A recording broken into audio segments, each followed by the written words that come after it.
আসসালামু আলাইকুম ওয়া রাহমাতুল্লাহি ওয়া বারাকাতুহু।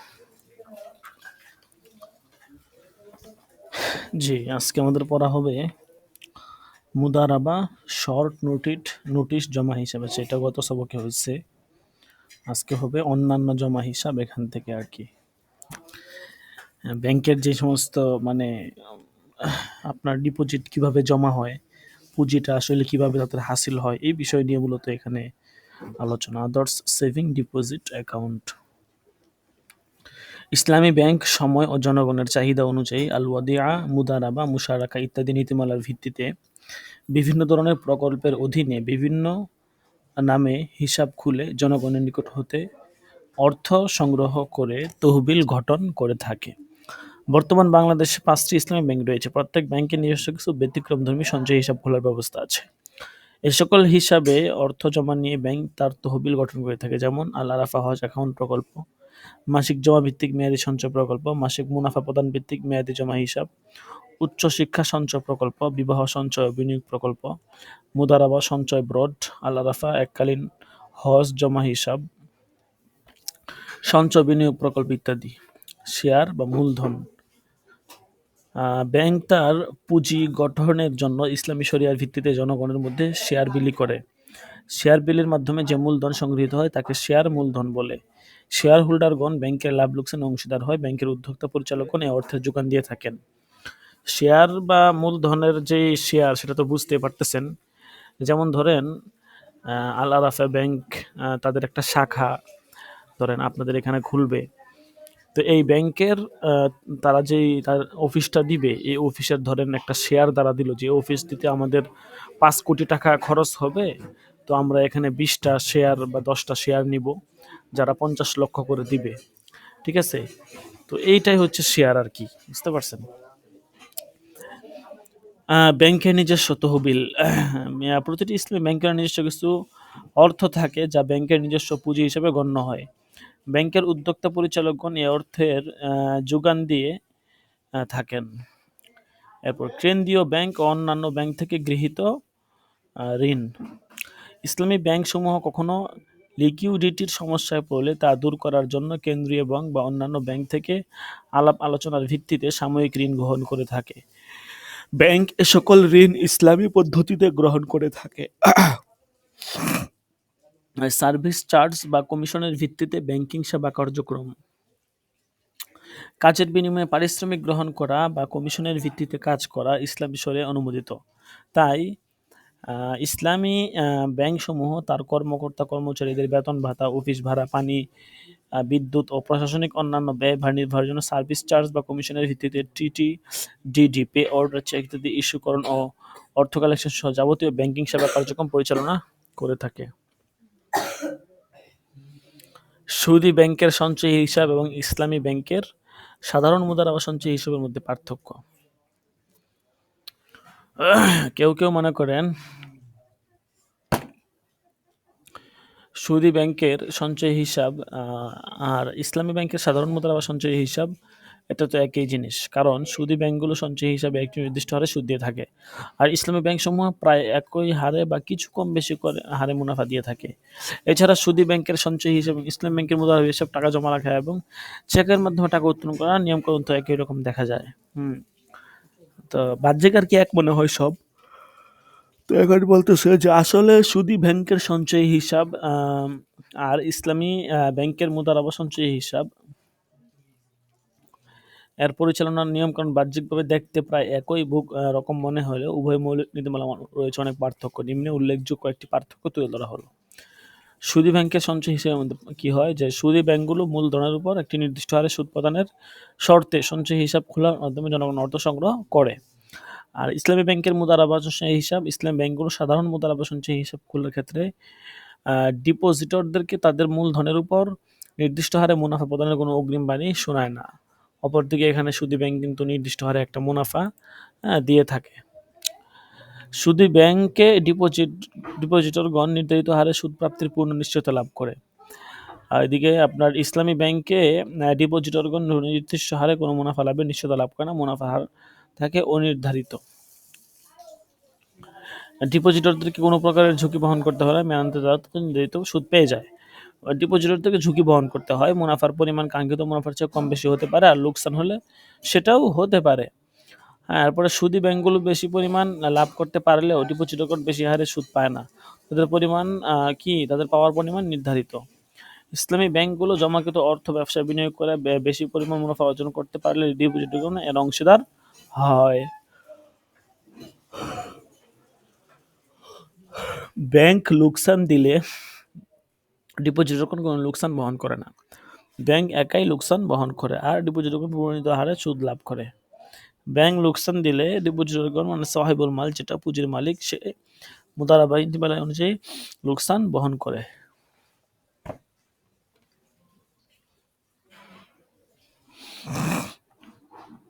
এরপরে 6 নম্বর পার্থক্য।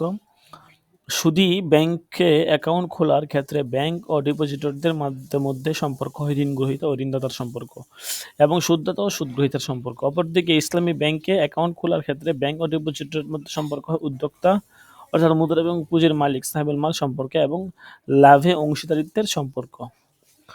এ পদ্ধতি ইসলামে হারাম, এ পদ্ধতি ইসলামে হালাল, অর্থাৎ সুদী ব্যাংকের সঞ্চয়ী হিসাব ইসলামে হারাম আর ইসলামী ব্যাংকের মুদারাবা সঞ্চয়ী হিসাব ইসলামে হালাল। আচ্ছা, এরপরে এখানে আরেকটা চার্ট বা তালিকা দিচ্ছে, সেটা হচ্ছে সাধারণ মুদারাবা সঞ্চয়ী হিসাব ও মুদারাবা মেয়াদি সঞ্চয়ী হিসাবের মধ্যে মানে এমটিডিআর এর মধ্যে পার্থক্য আর কি।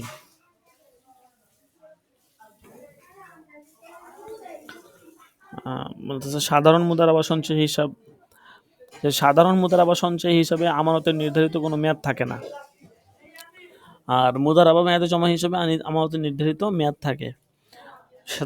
সাধারণ মুদারাবা সঞ্চয় হিসাবে যত ইচ্ছা তত টাকা ইচ্ছা জমা করা যায়। মুদারাবা মেয়াদি জমা হিসাবে এককালীন জমা করতে হয়। এ হিসাব খোলার জন্য নিয়ম অনুযায়ী 2 কপি পাসপোর্ট সাইজের ছবি প্রয়োজন হয়। এই হিসাব খোলার জন্য আর মুদারাবার ক্ষেত্রে এই হিসাব খোলার জন্য ডিপোজিটদের কোনো ছবির প্রয়োজন হয় না। আচ্ছা, 4 নম্বর পার্থক্য। এই হিসাব খোলার জন্য পরিচিত দানের প্রয়োজন হয় আর কোনো পরিচিত দানের প্রয়োজন হয় না। ইন্ট্রোডেকার। এ ধরনের হিসাব থেকে টাকা উত্তোলনের জন্য চেক বই প্রদান করতে হয়, আর মুদারাবা মেয়াদি সঞ্চয়ের ক্ষেত্রে কোনো চেক বই প্রদান করা হয় না, তবে মুদারাবা মেয়াদি আমানত সার্টিফিকেট প্রদান করা হয়। সাধারণ মুদারাবার ক্ষেত্রে বলতেছে সাধারণ নিয়মে প্রতি মাসে সর্বাধিক 4 বার চেকের মাধ্যমে টাকা উত্তোলন করা যায়। প্রতিবার জমাস্থিত টাকার 4 ভাগের 1 ভাগ কিন্তু 15% টাকার ঊর্ধ্বে নয় এমন পরিমাণ টাকা উত্তোলন করা যায়। 15,000 আর কি, 15,000 টাকার ঊর্ধ্বে নয়। আচ্ছা, বলতেছে সাধারণ নিয়মে মেয়াদ উত্তীর্ণের পূর্বে টাকা উত্তোলন করা যায় না। মেয়াদ উত্তীর্ণের পর মেয়াদ উত্তীর্ণ সমুদায় টাকা লাভ লোকসান যাই হয় না কেন এটা সহ উত্তোলন করতে হয়। এছাড়া মেয়াদ উত্তীর্ণের পর নতুন করে আবার মুদারাবা মেয়াদি চুক্তির অর্থ জমা রাখতে হয়। সবকিছু নিয়ম মেনে হবে আর কি। এরপরে এ ধরনের হিসাবে মুনাফার হার মেয়াদি হিসাবের মুনাফার হারের তুলনায় সাধারণ কম থাকে, আর এ ধরনের হিসাব মুনাফার হার সাধারণ মুদারাবা সঞ্চয়ী হিসাবের মুনাফার হারের তুলনায় সাধারণত বেশি হয়। 8 নাম্বার। মাসে 4 বারের বেশি টাকা উঠানো হলে কিংবা বিনা নোটিশে একটি চেকের মাধ্যমে জমা স্থিতি টাকার 4 ভাগের 1 ভাগের বেশি কিংবা 15,000 টাকার বেশি উঠানো হলে নিয়ম অনুযায়ী অবশিষ্ট টাকা সেই মাসের জন্য কোনো মুনাফা দেওয়া হয় না। আর এখানে লিখছে মেয়াদ উত্তীর্ণের পূর্বে টাকা উঠানো হলে চুক্তি ভঙ্গের দরুন চুক্তির শর্ত অনুযায়ী সাধারণ মুদারাবা সঞ্চয় হিসেবে প্রদায় মুনাফা প্রদান করা হয়। 9 নম্বর। হিসাব খোলার সময় স্প্রিকম্যান সিগনেচার কার্ডে নির্দিষ্ট স্বাক্ষর দিতে হয় আর কি। একটা কার্ড আছে ওই কার্ডে আর কি, এখানে এই কার্ডে স্বাক্ষর দিতে হয় না। চেকের মাধ্যমে টাকা উত্তোলন করতে হয়, আর এখানে মেয়াদ উত্তীর্ণের পর টাকা উত্তোলনের জন্য মুদারাবা মেয়াদি আমানত সার্টিফিকেটের মূল কপি উপস্থাপন করতে হয়। এরপরে এখানে আরেকটা পার্থক্য দিতেছে যে সুদী ব্যাংকের ডিপোজিট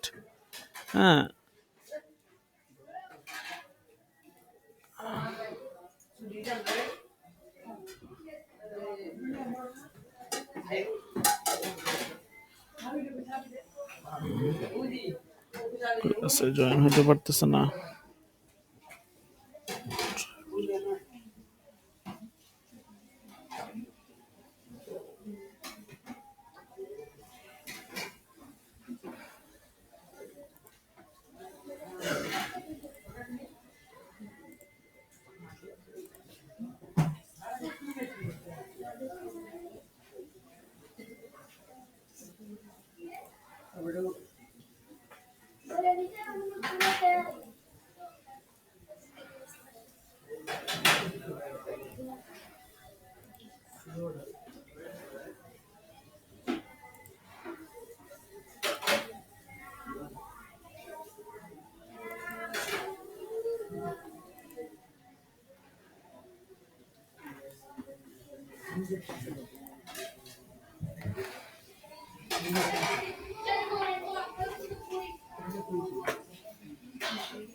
আচ্ছা, তো আমি যেটা বলতেছিলাম যে সুদী ব্যাংকের আপনার এখানে অনেকগুলো পার্থক্য বলছে পূর্বে মুদারাবা সঞ্চয়ী হিসাবে। এখন বলবে সুদী ব্যাংকের ফিক্সড ডিপোজিট অ্যাকাউন্ট এবং ইসলামী ব্যাংকের মুদারাবা ট্রাম্পস ডিপোজিট অ্যাকাউন্ট। এখানে মূলত আপনার বেশ কিছু পার্থক্য বলতেছে, তুলনামূলক পার্থক্যগুলো দেখাচ্ছে যে সুদী ব্যাংকের মধ্যে কার্যক্রমগুলো কেমন হয় আর ইসলামী ব্যাংকের কার্যক্রমগুলো কেমন হয়। তো এই চেইনের ভিতরেই বেশ কিছু দিক নিয়ে আসতেছে। তো এখানে বলবে যে দেখেন কি বলে, কেউ কেউ মনে করেন সুদী ব্যাংকের মেয়াদি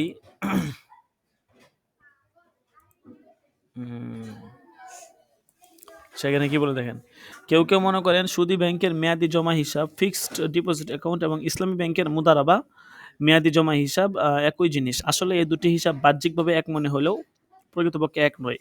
এই দুটির মৌলিক বিষয়তে রয়েছে অনেক পার্থক্য। সুদী ব্যাংকের সঞ্চয়ী হিসাব এবং ইসলামী ব্যাংকের সাধারণ মুদারাবা সঞ্চয়ী হিসাব এর মধ্যে যেরূপ পার্থক্য রয়েছে, তদ্রূপ সুদী ব্যাংকের ফিক্সড ডিপোজিট অ্যাকাউন্ট এবং ইসলামী ব্যাংকের মুদারাবা ট্রাম্পস ডিপোজিট অ্যাকাউন্টের মধ্যে রয়েছে পার্থক্য।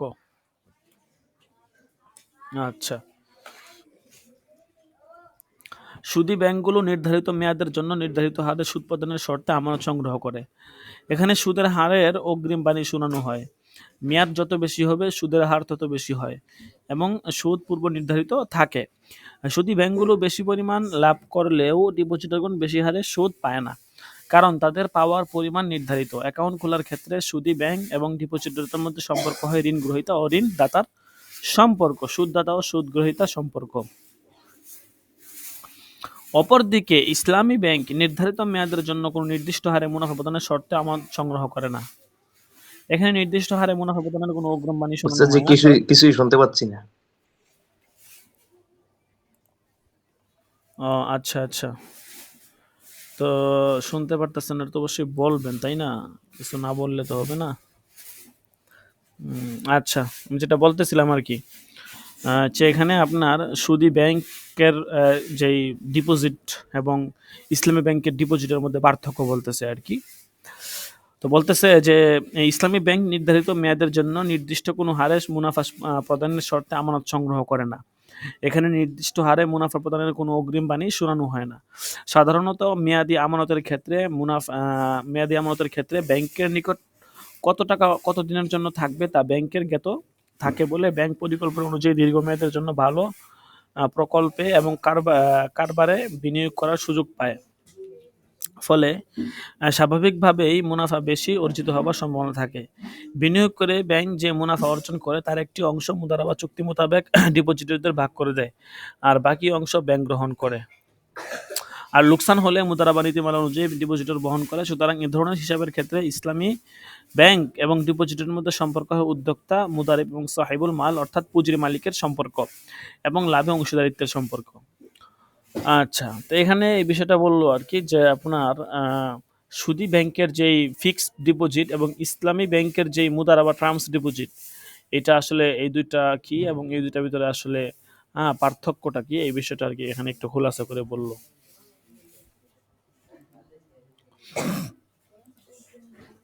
আচ্ছা, তারপরে দেখেন ইসলামী ব্যাংকের বিনিয়োগ পদ্ধতি, মানে ইসলামী ব্যাংকে কোন সিস্টেমে আমরা বিনিয়োগ করব বা এখানে বিনিয়োগের পদ্ধতিটা আসলে কেমন, হ্যাঁ, এইটা আর কি এখানে বলবে। যে অনেকেরই প্রশ্ন, ইসলামী ব্যাংকসমূহ যেহেতু সুদের আদান প্রদান করে না, তাহলে ইসলামী ব্যাংকসমূহ কিভাবে ব্যবসা করে বা মুনাফা অর্জন করে? এই প্রসঙ্গে বলা যায় যে ব্যবসা করলেই সুদের আদান প্রদান করতে হবে, এ ধারণা ঠিক নয়। আল্লাহ পাক যেহেতু ব্যবসাকে হালাল করেছেন আর সুদকে করেছেন হারাম, সেহেতু ইসলামী ব্যাংকসমূহ তাদের সুদের কোনো আদান প্রদান করে না বটে, কিন্তু ইসলামী পদ্ধতিতে ব্যবসা বাণিজ্য অর্থ বিনিয়োগ করে মুনাফা অর্জন করে থাকে। ব্যবসা বাণিজ্যের ইসলামী পদ্ধতিগুলো ফিকহের কিতাবে বিস্তারিতভাবে বর্ণিত আছে। ইসলামী ব্যাংকের বিনিয়োগ পদ্ধতিগুলো হচ্ছে নিম্নরূপ। এখানে কয়টা বিনিয়োগ পদ্ধতি বলবে? বলছে বায়ে মুরাবাহা পদ্ধতিতে বিনিয়োগ, তারপরে বলছে বায়ে মুআজ্জাল পদ্ধতিতে বিনিয়োগ, বায়ে মুদারাবা পদ্ধতিতে বিনিয়োগ, বায়ে মুশারাকা পদ্ধতিতে বিনিয়োগ, বায়ে সালাম পদ্ধতিতে বিনিয়োগ। ইজারা ভাড়া ক্রয় বিক্রয়, এটাও একটা বিনিয়োগের সিস্টেম। নিলামে বিক্রয়ের উদ্দেশ্যে বিনিয়োগ, কিস্তিতে ক্রয় বিক্রয়, সরাসরি বিনিয়োগ এবং অন্যান্য বিনিয়োগ। এরপরে কর্জে হাসানা, অর্থাৎ এই 12টা যে সিস্টেম আছে, এই সিস্টেম এর ফলো করে মূলত ইসলামী ব্যাংকে আমরা বিনিয়োগ করতে পারি।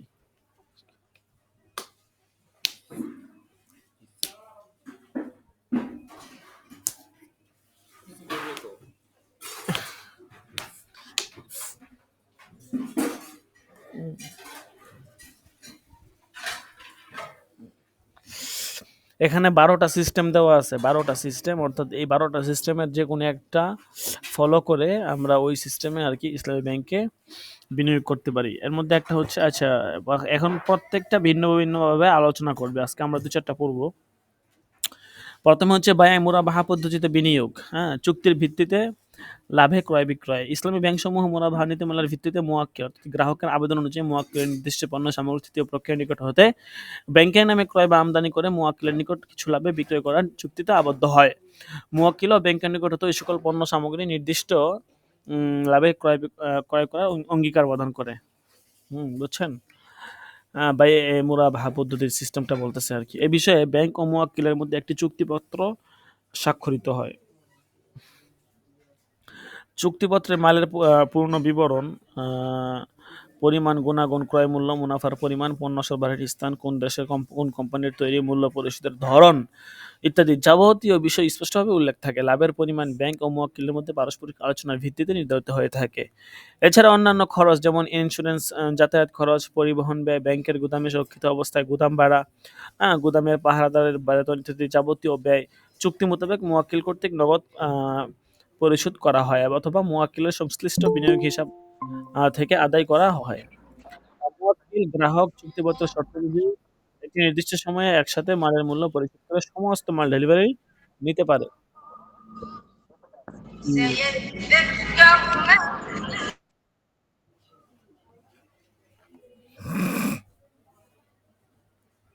আচ্ছা, তারপরে দেখেন বিক্রিত মালামালের মূল্য পরিশোধ না হওয়া পর্যন্ত মালামাল ব্যাংকের আয়ত্তাধীন থাকে। মুরাবাহা বিনিয়োগ পদ্ধতিতে ব্যাংক বিশ্বস্ততার জন্য প্রয়োজনীয় মুওয়াক্কিলের নিকট হতে নগদ জামানত নিয়ে থাকে, অথবা ব্যাংক গ্রাহকের নির্দেশিত পণ্য সামগ্রী গ্রাহকের নিকট বিক্রয় করার চুক্তিতে ব্যাংকের নামে ক্রয় করে থাকে।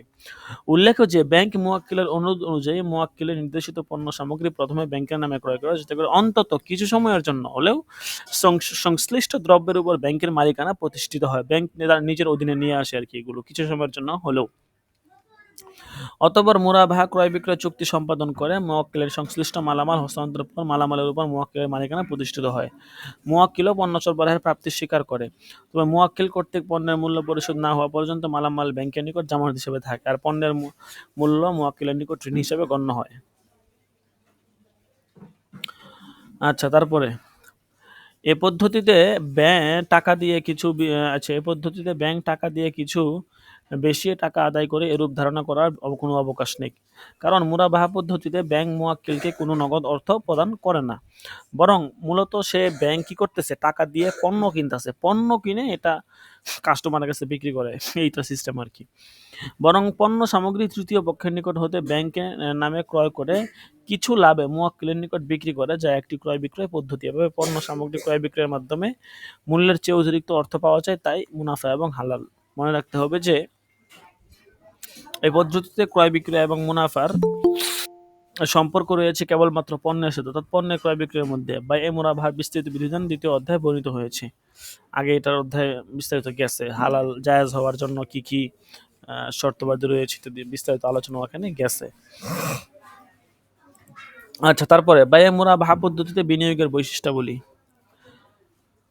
বায়ে মুরাবাহা পদ্ধতিতে ব্যাংক কর্তৃক গ্রাহকের অনুমোদন গ্রাহকের নিকট নির্ধারিত লাভে বিক্রি করা চুক্তিতে গ্রাহকের নির্দেশিত পণ্য সামগ্রী তৃতীয় পক্ষের নিকট হতে ক্রয় করে তা গ্রাহকের নিকট বিক্রি করা হয়। এ পদ্ধতিতে তিনটি পক্ষ থাকে, যথা পণ্য বিক্রেতা, ব্যাংক, পণ্য বিক্রেতা বা প্রথম ক্রেতা, গ্রাহক। এখানে আপনার আমরা বায়ে মুরাবাহা পদ্ধতিতে ব্যাংকের সাথে যে লেনদেন করব, হ্যাঁ, এই লেনদেনটা আপনার কি সিস্টেমে হবে, এটার কি সিফত হবে, হ্যাঁ, এই বিষয়গুলো নিয়ে এখানে আলোচনা করবে আর কি। সিস্টেমটা কি হবে আর কি, বুঝতে পারছেন? তো এখন এখানে বলতেছে যে মূলত তিনজন বা তিনটা সিস্টেম থাকবে আর কি, তিনটা পক্ষ থাকবে। এর মধ্যে একটা হচ্ছে পণ্য বিক্রেতা, এটাকে বলা হয় তৃতীয় পক্ষ। ব্যাংক থাকবে, সে হচ্ছে প্রথম পক্ষ বা প্রথম ক্রেতা আর কি। আর গ্রাহক হচ্ছে দ্বিতীয় ক্রেতা। বরং ব্যাংক প্রথম ক্রেতা কি হিসাবে, ব্যাংক তো মার্কেট থেকে কিনে আনতেছে, আর গ্রাহককে দিতেছে দ্বিতীয় ক্রেতা হিসাবে, কিন্তু গ্রাহককে দিতেছে মুয়াক্কিলে, তৃতীয় পক্ষ দিতেছে আর কি। ঠিক আছে? বা মুয়াক্কিল হচ্ছে আপনার তৃতীয় পক্ষ, বিক্রেতা যদি ব্যাংক তার কাছ থেকে কিনে নেয়। বুঝতে পারছেন? যেমন ধরেন আপনি হচ্ছেন মুয়াক্কিল, আর আমি হলাম ব্যাংক, আরেকজন হচ্ছে গ্রাহক। তা আমি আপনার কাছ থেকে কিনবো, আপনি হচ্ছেন তৃতীয় পক্ষ বিক্রেতা। আমি প্রথমবার আপনার কাছ থেকে কিনলাম, প্রথম ক্রেতা। এরপর আমি কিনে এটা আবার আমি যেহেতু ব্যাংক, এটা আমি আবার আমার গ্রাহকের কাছে পৌঁছে দিব। এ হচ্ছে দ্বিতীয় পক্ষ আর কি। আচ্ছা, দ্বিতীয় ক্রেতা আর কি। এরপরে হ্যাঁ, ব্যাংকে অবশ্যই পণ্য ক্রয় করতে হয় এবং এক মুহূর্তের জন্য হলেও পণ্য ব্যাংকের মালিকানা আনতে। এমন না যে আমি প্রোডাক্টটা কিনে আমার মালিকানায় না এনে আমি আমার গ্রাহককে দিয়ে দিলাম, যেমন আমি বলে দিলাম যে অমুককে আপনি দিয়ে দেন, এরকম হলে হবে না। বরং আমার মালিকানায় অল্প কিছু সময়ের জন্য হলেও নিয়ে আসতে হবে, এবং এক মুহূর্তের জন্য হলে পণ্য ব্যাংকের মালিকানায় আনতে হয়। অতঃপর ব্যাংক ও গ্রাহকের মধ্যে একটি ক্রয় বিক্রয় চুক্তি সম্পাদিত হয়। ব্যাংক পণ্য সামগ্রী ক্রয় করে নিজস্ব কিংবা ভাড়াকৃত কিংবা ব্যাংকের আয়ত্তাধীন গ্রাহকের গুদামে রাখা হয়। গ্রাহক চুক্তি মোতাবেক এককালীন মূল্য পরিশোধ করে সমুদায় মাল ডেলিভারি নিতে পারে, অথবা যত টাকা পরিশোধ করে তত টাকার মালামাল ডেলিভারি নিতে পারে। ৬ নাম্বার, চুক্তিপত্রে পণ্যের ক্রয় মূল্য এবং লাভের পরিমাণ আলাদাভাবে উল্লেখ থাকবে। এছাড়া পণ্যের পরিবহন, ইন্স্যুরেন্স, গুদাম ভাড়া, পাহারাদারদের বেতন ও অন্যান্য যাবতীয় খরচ চুক্তি মোতাবেক গ্রাহক বহন করে থাকে। ৭ নাম্বার, পণ্যের বিক্রয় মূল্য একবার নির্ধারিত হবার পর কোনো অবস্থাতেই লাভের পরিমাণ আর বৃদ্ধি করা যায় না, কারণ চুক্তি তো হয়ে গেছে। চুক্তি হয়ে গেছে, তো যেটার ভিতরে চুক্তি ক্রয় বিক্রয় সদের হয়ে গেছে, ওইটার ভিতরে আবার আপনি কিভাবে লাভ বাড়াইবেন, কম বেশি করবেন? সদের চুক্তিপত্র না হইতো তখন ওটা কম বেশি করা যাইতো।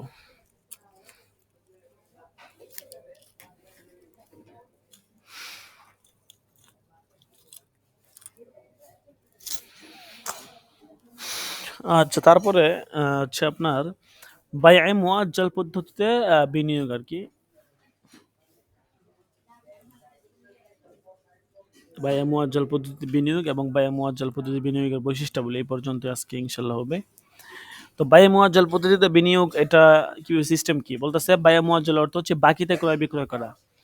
এখানে সিস্টেমটা বলতেছে এ পদ্ধতিতে ক্রেতা বা গ্রাহকের নিকট মালামাল আগে সরবরাহ করা হয়। মনে করেন ব্যাংক, সে তার গ্রাহককে মালামাল আগে দিয়ে দিবে, আর ক্রেতা যে আছে মানে গ্রাহক, ব্যাংকের যে গ্রাহক, সে অর্থাৎ গ্রাহক কর্তৃক মালের মূল্য পরিশোধ করা হয় ভবিষ্যতে একটি নির্দিষ্ট সময়ে, যেমন ৬ মাস পরে, ১ বছর পরে, এরকম।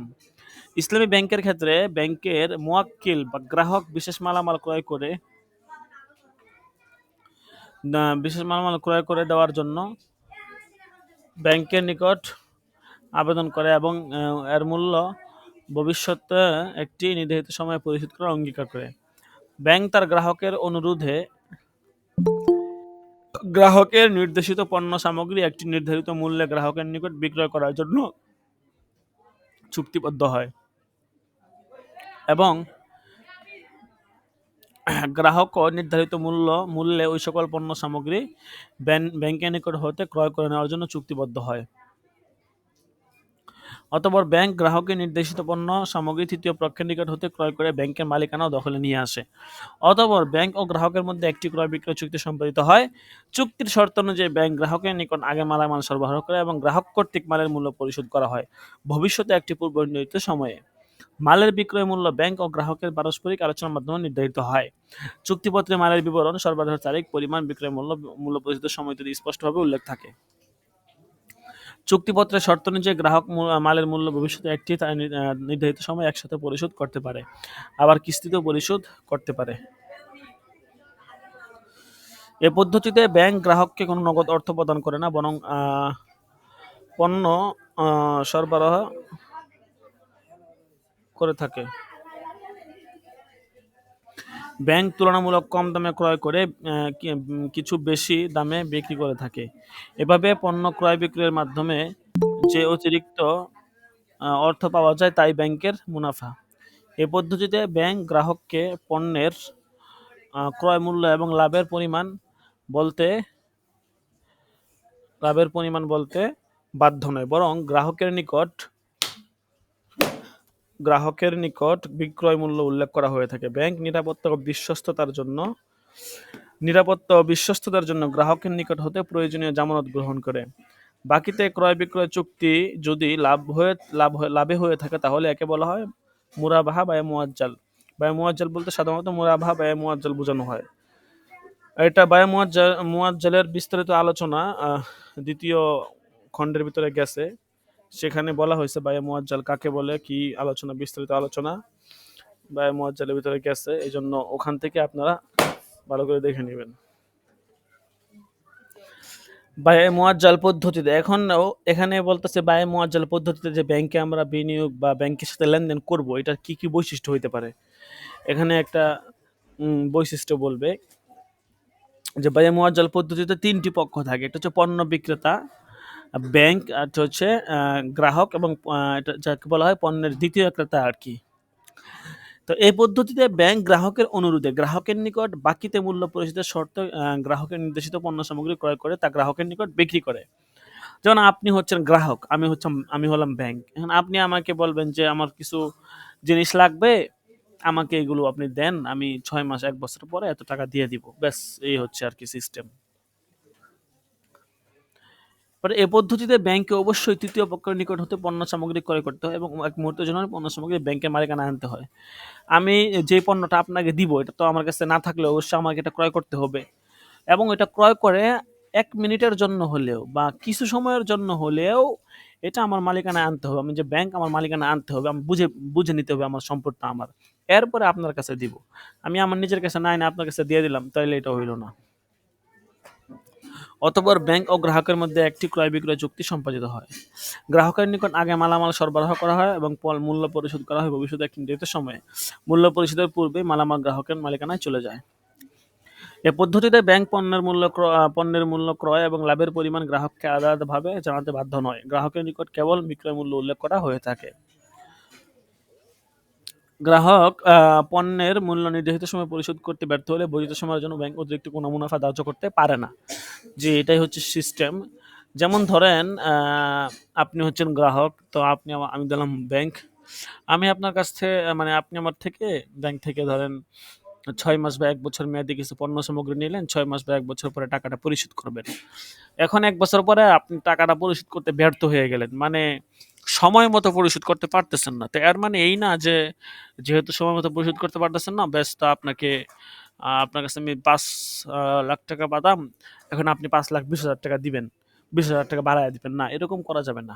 ঠিক আছে, এটা কোনো সিস্টেম না, এটা নাজায়েজ হবে, হারাম হবে। আচ্ছা, তো আজকে এ পর্যন্তই থাকুক। আর ফতোয়া উসমানী মুতালা দিক নির্দেশনা দেওয়া আছে, ওখান থেকে ফতোয়া উসমানী চতুর্থ খণ্ড মুতালা করে নিয়েন। আর আমাদের ফলাফল তো চলে আসছে, ইনশাল্লাহ ফলাফল দিয়ে দেওয়া হবে।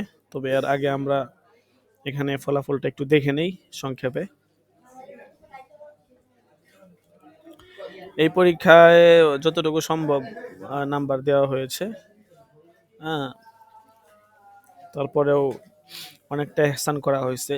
দেখা গেছে কেউ যদি 40 পাইতে তাকে দেওয়া হয়েছে 60-70, কেউ 70 পেলে তাকে দেওয়া হয়েছে 90-95, এরকম আর কি।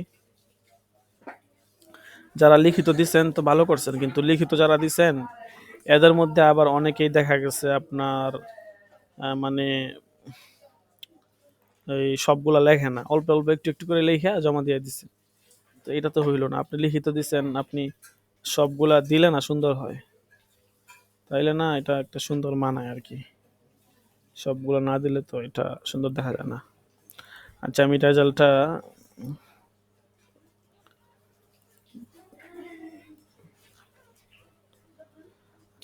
রেজাল্টটা প্রথমে যারা 1, 2, 3 হয়েছে ওদের নামটা ঘোষণা করি, তারপরে ইনশাল্লাহ বাকিদের রেজাল্ট আপনারা দেখতে পারবেন। ওদের এখানে দেখা যাচ্ছে যে তৃতীয় স্থান অধিকার করেছে দাখেলা 9 মোহাম্মদ ইউসুফ। ওনার মোট নাম্বার হচ্ছে 550। ওনার মোট নাম্বার 550। উনি আল আসবাতে 98, কাওয়াইদুল ফিকা 97, উসুল ইফতা 95, বহুশ্রী কাজায়া 70, ইসলামী ব্যাংকিং 75, ফতোয়া স্ক্রিনে উসমানীতে দেখা 80 যাইতেছে না। এবং তামরিনুল ফতুয়াতে আছে। স্ক্রিন আমি এখনো শেয়ার করি নাই।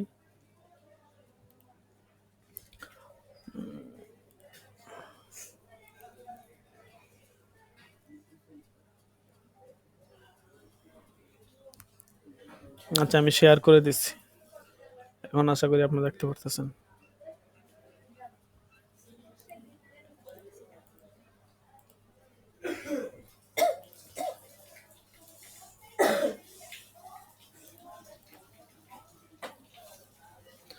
তো উনি হচ্ছে আপনার দেখতেই পারতেছেন ফতোয়া উসমানীতে 80 এবং তামরিনুল ফতুয়াতে 35 পেয়েছে। তো উনার অবশ্যই আসলে উনি তো প্রথম পরীক্ষায় আমাদের এখানে প্রথম স্থান অধিকার করছে। তো এই পরীক্ষা অনেকটা পিছিয়ে গেছে। ওনার আসলে মাঝখান দিয়ে আপনারা জানেন ওনার বাড়ি হচ্ছে নোয়াখালীতে আর কি। তো ওই যে ঘূর্ণিঝড় নাকি বন্যা টন্যা হইলো, ওই সমস্ত কারণে উনি প্রায় অনেক দিন, প্রায় 1 থেকে 1.5 মাস ক্লাস করতে পারে নাই। উনাদের বাড়ি তো বন্যায় ওনাদের বাড়ি ডুবে নিয়ে গেছে। তো উনি এই সমস্ত আমার মতে সব ক্লাসে হাজিরা ছিল আর কি, পরে অনেকদিন হ্যাঁ, দেখলাম হ্যাঁ, গাইন। হ্যাঁ, অনেকদিন গাইন। তো ইদানিং আবার চেষ্টা করতেছে উপস্থিত থাকার জন্য। তো এই জন্য উনি চেষ্টা করছে অনেক। তো কিন্তু এমনিতে যে পরীক্ষা যেটা দিছে মোটামুটি ভালোই হয়েছে আর কি। বাকি ওই যে আপনার সময় দিতে পারে নাই বিভিন্ন ব্যস্ততার কারণে, বিশেষ করে ওই সমস্যাটা আর কি, প্রাকৃতিক দুর্যোগ সব মিলায় জিলে আর কি উনি একটু পিছিয়ে গেছে। যার কারণে মুমতাজও দেখা গেছে আমরা দিতে পারি নাই, কারণ কিছু করার নাই। তো আমরা তো আর যেটা নাম্বার পাই আমরা তো ওইটা দিছি, বাকি চেষ্টা করছি আরো বাড়ায় বাড়ায় দেওয়ার জন্য। তো সব মিলায় দেখা গেছে উনি 78.57 হয়েছে ওনার গড়, জাহিদ জিদ্দান হয়েছে তৃতীয় স্থান। আচ্ছা, তারপরে হচ্ছে দ্বিতীয় স্থান যদি আমরা এখানে দেখতে পাই তাহলে দেখবো যে এখানে দাখেলা নাম্বার হচ্ছে 53, এমদাদুল ইসলাম, উনি দ্বিতীয় স্থান অধিকার করেছেন। তো উনি তো 84 আসবাতে, তারপরে আপনার কাওয়াইদুল ফিকাতে 90, উসুল ইফতা থেকে 75, এবং বুহুসকি কাজায়াতে 92, ইসলামী ব্যাংকিংয়ে 95, ফতোয়া উসমানীতে 80 এবং তামরিনুল ফতোয়াতে 80 পেয়েছেন। আচ্ছা, উনার গড় হচ্ছে 85.14, উনি দ্বিতীয় স্থান অধিকার করেছেন। তো আপনিও তো এখানে ক্লাসে আছেন, আপনিও কিছুটা অবহেলা করে ফেলছেন। হ্যাঁ, হয়তো কোনো সমস্যা ছিল, বাকি তারপরেও আরো সতর্ক হওয়া চাই। এত অবহেলা করলে তো হয় না, ঠিক আছে? বিশেষ কোনো সমস্যা থাকলে আমাকে জানাবেন, কারণ দেখা গেছে আপনি যদি আমাকে জানান যে এই সমস্যার ভিতরে আছি, তখন না আমি বুঝতে পারবো যে হ্যাঁ আপনি সমস্যায় আছেন, ব্যাস একটা মাথায় থাকলো, তাইলে আমিও পেরেশানি হইলাম না। এখন দেখা গেছে আপনি সমস্যায় আছেন না কিসে আছেন আমাকে কিছু জানাইলেন না, তো তা আমি তো পেরেশানিতে বলবো যে আচ্ছা ওনার নাম্বারটা আসতেছে না, উনি ক্লাসে আসতেছে না, ওনার কোনো খবর নাই, মনে হয় কোনো কি বুঝতেছি না কিছু, এটা একটা পেরেশানির বিষয়। কিন্তু জানায় রাখলে তখন এটা মাথায় থাকে যে না উনি একটা সমস্যায় আছে, উনি 2 দিন পরে হয়তো ফ্রি হবে। এই জন্য যে কোনো সমস্যায় আমরা পড়ি না কেন আমরা অবশ্যই জানাবো, এমনকি ক্লাসে আসতে না পারলেও আমরা আগে জানাবো। আচ্ছা তো মুমতাজ তো এবার মাত্র হয়েছেন, মুমতাজ মাত্র দেখা গেছে এখানে 2 জন। আচ্ছা যাই হোক, তারপরে এখানে প্রথম স্থান অধিকার করছেন মাহফুজ বিন কাসেম। উনি মোটামুটি সব কিতাবেই ভালো করছেন, কিন্তু আল আসবাহ কিতাবটাতে একটু কম পাইছেন।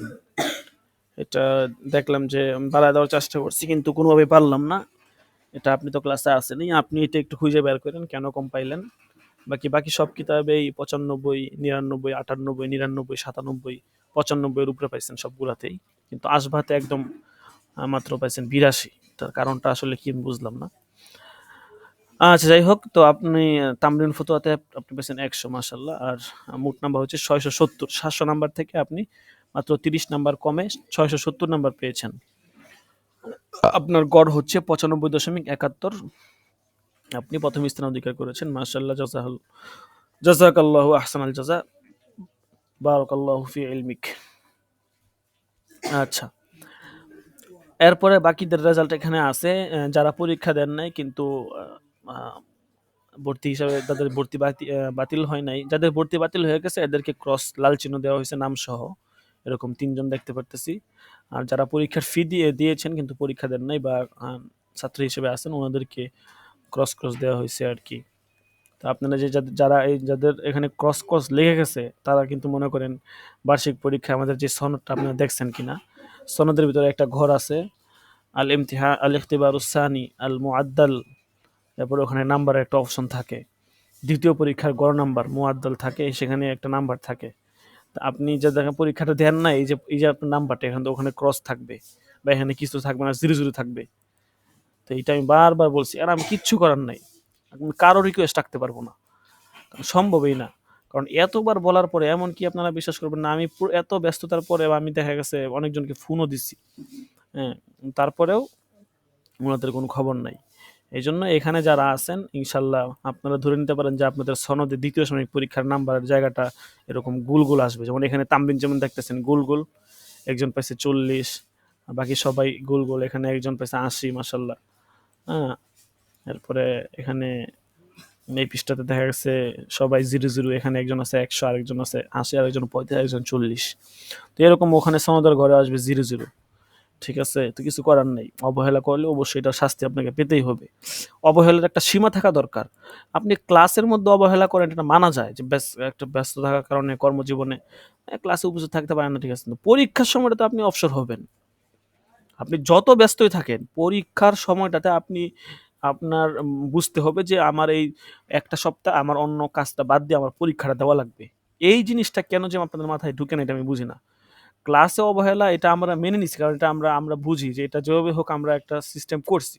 তো পরীক্ষাটাও যদি আপনি ঠিক মতো না দেন তাহলে আপনি কি থেকে এখানে ভর্তি হইলেন কি জন্য? এই জন্য আমরা যে বার্ষিক পরীক্ষার সময় নিজাম করছি, ব্যাস আপনারা পরীক্ষার ফি 400 করে দিবেন, 500 দেওয়ার দরকার নাই।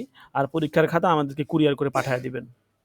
ব্যাস এটাই চূড়ান্ত আপনার ঘোষণা। পরীক্ষার খাতা সকলেই পরীক্ষার খাতা কুরিয়ার করে পাঠাবেন। ব্যাস যাদের খাতা আমরা হাতে পাবো তাদেরকে সনদ দিব, আমাদের তো টাকা পয়সার দরকার নাই। ব্যাস যাদের খাতা আমরা হাতে পাবো তাদের পরীক্ষা নিব, তাদেরকে সনদ দিব।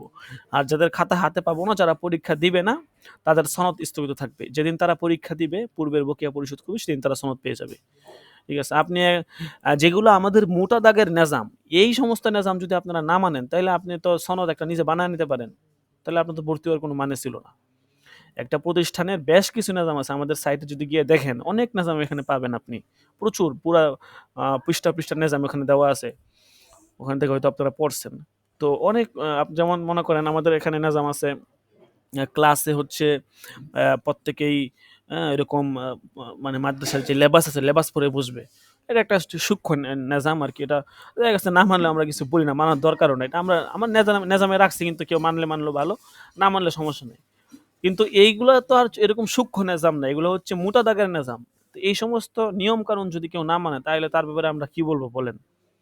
এই জন্য বছরের শুরু থেকেই আমি সবাইকে, বিশেষ করে যারা মনে করেন কোনো মানে সারা বছর ক্লাস টাস করবে না, পরীক্ষাও দিবে না, বছর শেষে সার্টিফিকেট নিয়ে নিবে, তাদেরকে আমি বারবার বলে দিছি যে আপনাদের আসার দরকারই নেই, কারণ আপনাকে আমি সার্টিফিকেট দিব কিয়ামতের ময়দানে, তো আমাকে অবশ্যই জবাবদিহিতা করতে হবে যে আমি কি বুঝে, মানে আপনি ক্লাস করতে পারেন না, এটার একটা মানে মানা আছে, এটার একটা অর্থ আছে, যে আপনি ব্যস্ত থাকেন, ক্লাস করতে পারেন না, যতটুকু পারেন করেন। কিন্তু এই যে পরীক্ষাও দেন না, এটার কি মানা? এটার তো কোনো অর্থ না। আপনি ২ মাস ক্লাস করতে পারেন না, তো ১ সপ্তাহ পরীক্ষার জন্য বের করতে পারবেন না? পরীক্ষার জন্য সাজেশন পর্যন্ত দেওয়া হয়েছে। সাজেশনের বাহিরে কোনো প্রশ্নই করা হয় না। তারপরেও অবহেলা। অবহেলাটা কোন পর্যায়ের অবহেলা, আপনারা একটু নিজেরাই একটু তাহকিক করে দেখেন যে আমাদের অবহেলাটা আসলে কোন পর্যায়ের। আর এমনিতেই অনলাইনে দেখা গেছে অনেক ছাত্র ঝরে পড়ে। সব জায়গাতেই একই সিস্টেম। আমাদের এখানে দেখেন এক নজরে আমরা যদি যেখানে ভুল হয়ে গেছে, দাঁড়ান এখানে আমি ২য় সেমিস্টার হবে। ২য় সেমিস্টার, আমি এখান থেকে ফাইলটা সংশোধন করে নিই। ২য় সেমিস্টার, একটু লাইনে থাকেন। দ্বিতীয় দ্বি-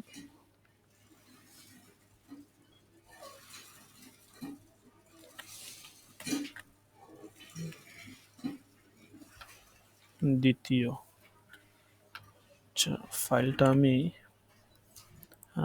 এক পিডিএফ করে ফেলি।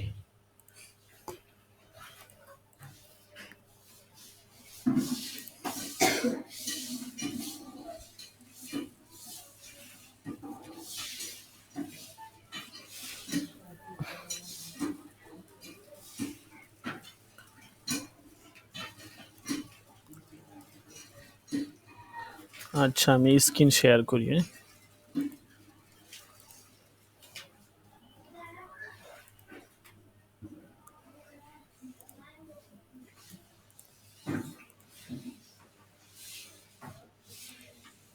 স্ক্রিন শেয়ার করে দিয়েছি আমি, আশা করি স্ক্রিন দেখতেছেন। দেখেন এখানে যে এক নজরে ২য় সেমিস্টার পরীক্ষার ফলাফল। এখানে দেখেন বছরের শুরুতে আমাদের শিক্ষার্থী, দাখিলাপ্রাপ্ত শিক্ষার্থী ছিল প্রায় ৫৬ জন। হ্যাঁ, এরপরে প্রথম সাময়িক পরীক্ষার সময় দেখলাম যে অ্যাক্টিভ শিক্ষার্থী ছিল ৩৫ জন।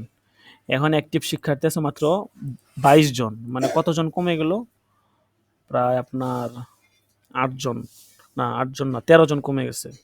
এদিকে ৫ আর হ্যাঁ ৮ ৫ ১৩ জন কমে গেছে এদিক থেকে আপনার অ্যাক্টিভ শিক্ষার্থী থেকে আর কি। আর পরীক্ষার ফি দিয়েছে, পরীক্ষার জন্য আপনার এখানে অ্যাপ্রুভ হয়েছে মোট ২০ জন। মুমতাজ হয়েছেন মাত্র ২ জন, জাহিদ জিদান হয়েছেন মাত্র ৪ জন, আর জাহিদ হয়েছেন ২ জন, মকবুল হয়েছেন ৭ জন, আর অনুপস্থিত ছিলেন ৭ জন। অনুপস্থিত ছিলেন ৭ জন। ৭ জন পরীক্ষা দেন নাই আর কি, পরীক্ষার ফি দেওয়ার পরেও। পাশের হার শতকরা হিসাবে 5% মুমতাজ, জাহিদ জিদান 20%, জাহিদের হার 5%, মাকবুলের হার 35%, অনুপস্থিতির হারও 35%। এখানে মার্ক ডিস্ট্রিবিউশন দেওয়া আছে, হ্যাঁ, যে মার্ক সিস্টেমটা কোন সিস্টেমে, এটা এখানে মার্কটা বসছে।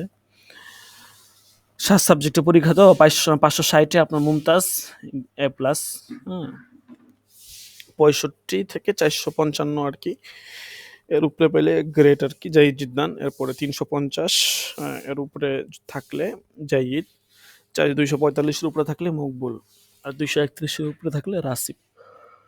আচ্ছা, তো এ হচ্ছে বিষয়। আমি ফলাফলটা আপনাদের গ্রুপে দিয়ে দিব। আচ্ছা, হাজিরাটা ডেকে নেই।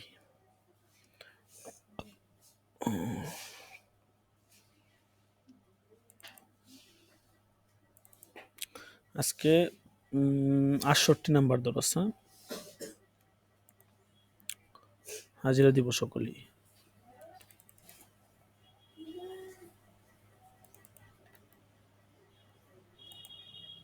রাকিবুল হাসান আছে? রাকিবুল হাসান?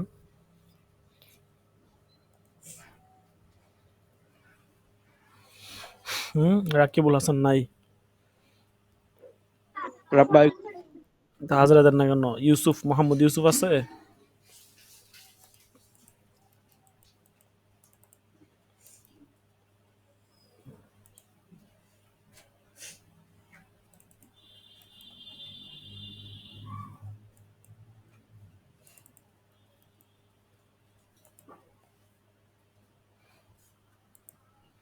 আচ্ছা, তারপরে আরমান হোসেন আব্দুল আহাদ, সাইদুল ইসলাম, তারপরে মাহফুজ বিন কাসেম তো আছে, তারপরে আপনার আল মামুন, মাহফুজ সওদাগর, হেদায়তুল্লাহ, আল আমিন তুষার, আল আমিন আছে, আল আমিন,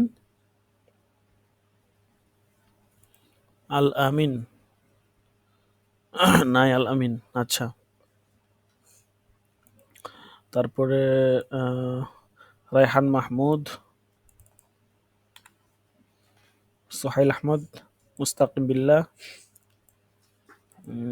গুলাম কিবরিয়া আছে, লাব্বাইক। গুলাম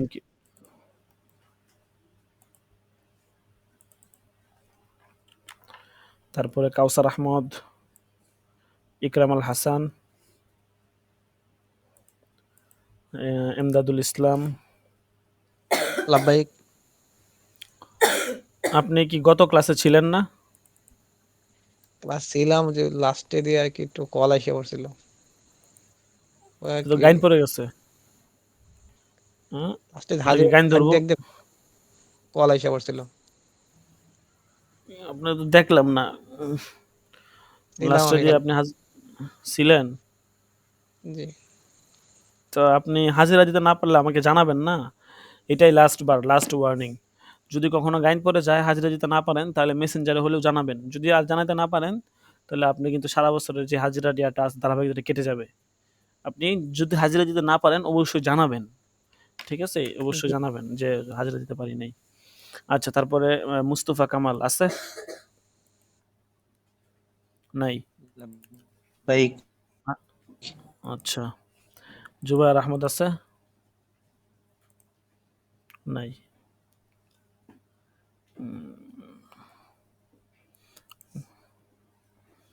গুলাম কিবরিয়া। আচ্ছা, ঠিক আছে, তাহলে আজকে এ পর্যন্তই।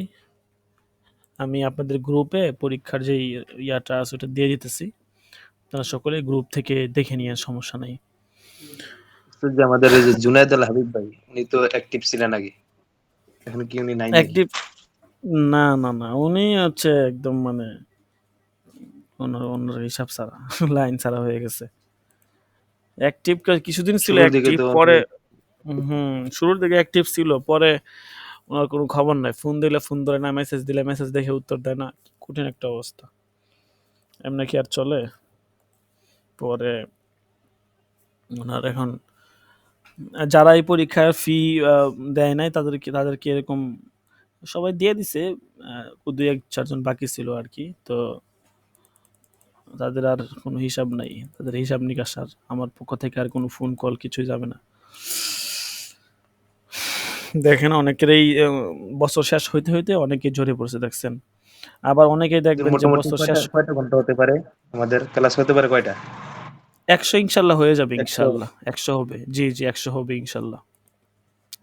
100 না আজকে হলেও 100 68 পর্যন্ত নাম্বার, যাওয়ার চেষ্টা করবো। আজকে 68 নাম্বার গেছে না, আরো কত আছে? 32টা। 32টা আছে। 32টা তো আপনার আসলে 100 পর্যন্ত যায় না, হয়তো টেনে টুনে 90-85 যায় আর কি। সমস্যা নাই, আমরা ওই ফাঁক ফুকে দুটা বেশি করে 100 পর্যন্ত ইনশাল্লাহ করে ফেলবো। শুধু ইসলামী ব্যাংকিং কিতাব শেষ হবে, ফতোয়া ইসমানের চতুর্থ খণ্ড শেষ হবে, সরে হুকুত শেষ হবে, সিরাজি পুরোটা শেষ না হলেও মোটামুটি আমাদের যেগুলা আমাদের সহজ যেগুলো আমাদের প্রয়োজনীয় বেশি, এগুলা শেষ হয়ে যাবে। হ্যাঁ, আর এরপরে অন্যান্য যে কিতাবগুলো আছে এগুলো মোটামুটি শেষ হয়ে যাবে আর কি। আসবান না যায় আমার তো শেষ মনে হয় হবে না, কোনো এটা তো গান টেন নেই নাকি? না না 61 পরে তো কোনো গান টেন নেই আমার। না না, ঠিক আছে, 61 আগ সমস্যা পর্যন্ত নেই। তো হিসাব দেওয়াই আছে। না, আপনার গাইন নাই, সামনে উপস্থিত থাকার চেষ্টা করেন, সময় মতো চলে আসেন, বিলম্ব করে আসেন কেন? একটু ওই মসজিদে ফ্রি তো, এই জন্য একটু হয়। ও, আচ্ছা। ও, আচ্ছা, ঠিক আছে, সমস্যা নাই। তো আমি আপনাদেরকে রেজাল্টটা গ্রুপে দিয়ে দিতেছি, ওখান থেকে সকলে দেখে নেন। আচ্ছা, সকলে ভালো থাকবেন, ইনশাল্লাহ আগামী দর্শক কথা হবে। জাযাকুমুল্লাহ, আসসালামু আলাইকুম ওয়া রাহমাতুল্লাহি ওয়া বারাকাতুহু। ওয়ালাইকুম আসসালাম।